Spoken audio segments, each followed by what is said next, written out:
Aussi loin que l'on se souvienne, les gens ont bien tenté d'inventer des histoires au sujet d'humains, à l'allure bizarre.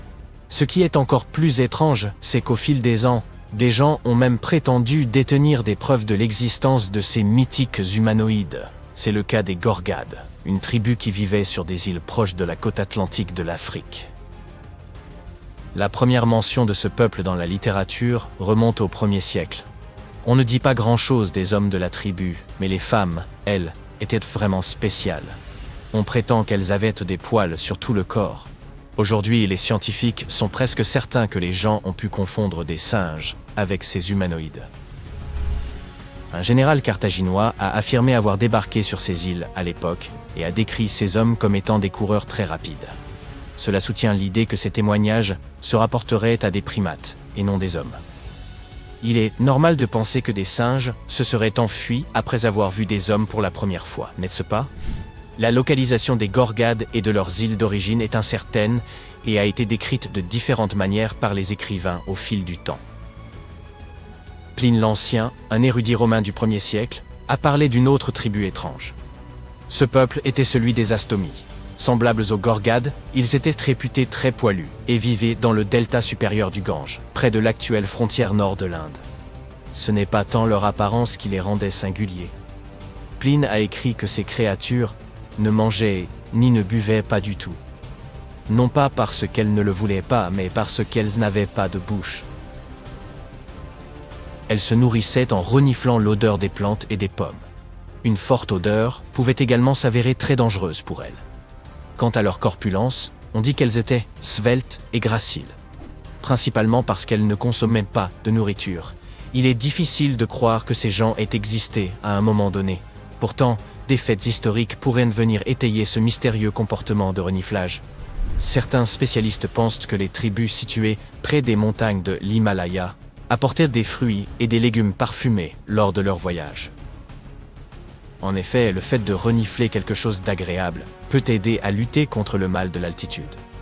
Autrefois, les voyageurs pensaient que les nausées étaient causées par un mauvais vent et essayaient d'y faire face en sentant des oignons, des pommes séchées, des abricots ou de l'ail. Pline l'Ancien semble s'être beaucoup amusé à écrire au sujet d'étranges espèces d'apparence humanoïde. Dans ses écrits, il mentionne également une tribu de personnes sans tête, avec le visage dans la poitrine. Ils étaient également très populaires dans les contes médiévaux et connus sous le nom d'acéphales. Ils auraient vécu dans les régions montagneuses et boisées d'Afrique du Nord, entourés de bêtes sauvages telles que les lions de l'Atlas, les éléphants et autres vipères. Hérodote, écrivain grec du VIe siècle avant notre ère, mentionne également ce peuple dans ses récits. Mais comme il est connu à la fois comme le père de l'histoire et le père des bobards, je n'adhérerais pas si vite à ces fables si j'étais toi. Comme beaucoup d'autres mythes entourant des créatures mythiques, il y a une part de vérité dans ces descriptions. Les personnes qui voyagent dans le désert, comme les Touaregs, portent traditionnellement des vêtements qui les couvrent entièrement, avec des espaces dans le tissu réservés à leurs yeux et à leur nez. Cette tradition les protège de la chaleur et du sable pendant leur traversée du désert. Il n'est donc pas étonnant que ces vêtements aient pu laisser croire aux auteurs de l'Antiquité que ces gens n'avaient pas de tête. Le groupe mythique suivant était aux gens ce que les bassets sont aux chiens, non pas parce qu'ils avaient un très bon odorat ou parce qu'ils ronflaient sur le canapé toute la journée, mais parce qu'ils avaient des oreilles si longues qu'ils pouvaient s'en couvrir tout le corps pendant la nuit. On les surnommait les Panotéens, et on disait qu'il s'agissait d'une tribu de géants venus d'îles mystérieuses et froides.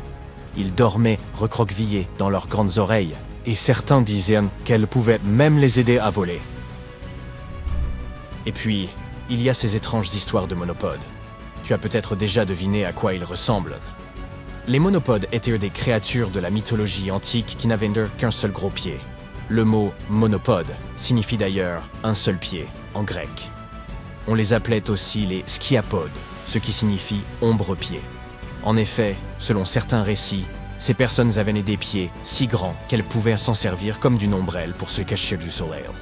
Ils se couchaient simplement sur le dos, les pieds dans l'air, au cas où ils seraient accablés par la chaleur torride.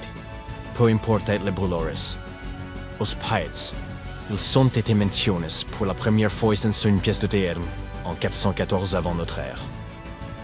D'autres voyageurs ont laissé des récits relatant leurs rencontres avec des monopodes en Inde, et ils décrivent ces personnes comme n'ayant qu'une seule jambe, mais une jambe avec laquelle ils pouvaient facilement sautiller pour se déplacer. Aucune liste d'étranges créatures à l'apparence humaine ne serait complète sans les sirènes.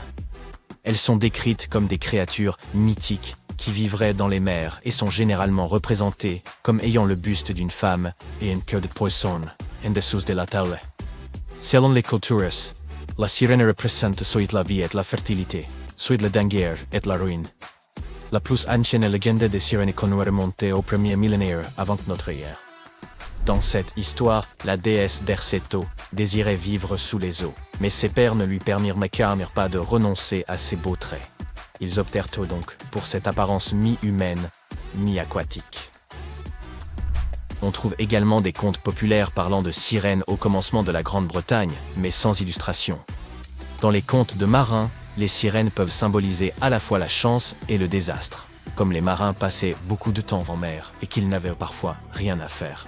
Il n'est pas étonnant qu'ils aient commencé à croire en des figures qui contrôlaient les intempéries.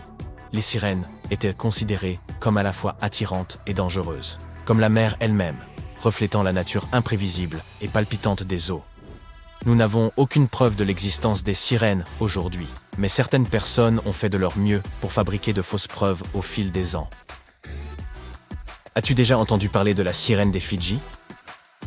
Il s'agit d'une créature inventée par le forain américain P.T. Barnum dans les années 1840. Présentée à New York, Boston et Londres, elle a captivé l'attention du public. Elle n'était pas la seule de son espèce, et ce qui est étrange, c'est que ces fausses sirènes n'étaient même pas si jolies. Certaines d'entre elles étaient grimées en attachant des queues de poissons à des os de singes. La République dominicaine possède sa propre créature mythique mystérieuse, ressemblant à un être humain. Cette légende évoque une femme qui vivrait dans les bois. Elle est décrite comme ayant de longs cheveux noirs. Mais le hic, c'est qu'on prétend qu'elle aurait les pieds en arrière. Bien qu'elle soit de petite taille, ses traits seraient extrêmement délicats, en particulier ses yeux. On la surnomme la ciguapa. On pense qu'il s'agirait d'une créature nocturne et qu'il serait impossible de la pister à partir de ses empreintes, en raison de la position particulière de ses pieds. On pense aussi que pour l'apercevoir, il faudrait partir à sa recherche la nuit, mais seulement lors de la pleine lune. Ah, il y a toujours un arnaque, et tout auras been besoin d'un chien pour t'aider. Son histoire connaît de nombreuses variantes.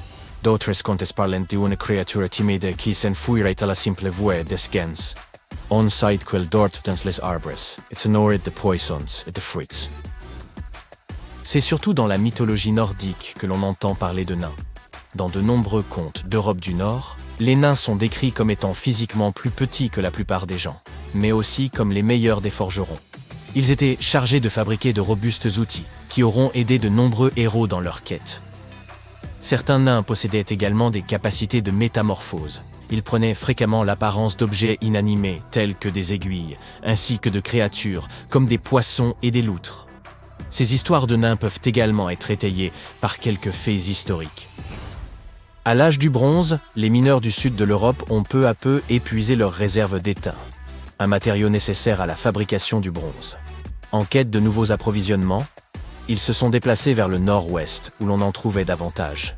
Ces mineurs étaient plus petits que la plupart des Européens du Nord, et avec la peau plus foncée, les cheveux et la barbe plus touffus. Pour couronner le tout, ils avaient une bien meilleure connaissance des métaux et de la manière de les extraire et de s'en servir pour concevoir les outils nécessaires. Il n'est donc pas étonnant qu'ils aient impressionné leurs hôtes, au point qu'ils aient cru que ces mineurs étaient doués de pouvoirs surnaturels.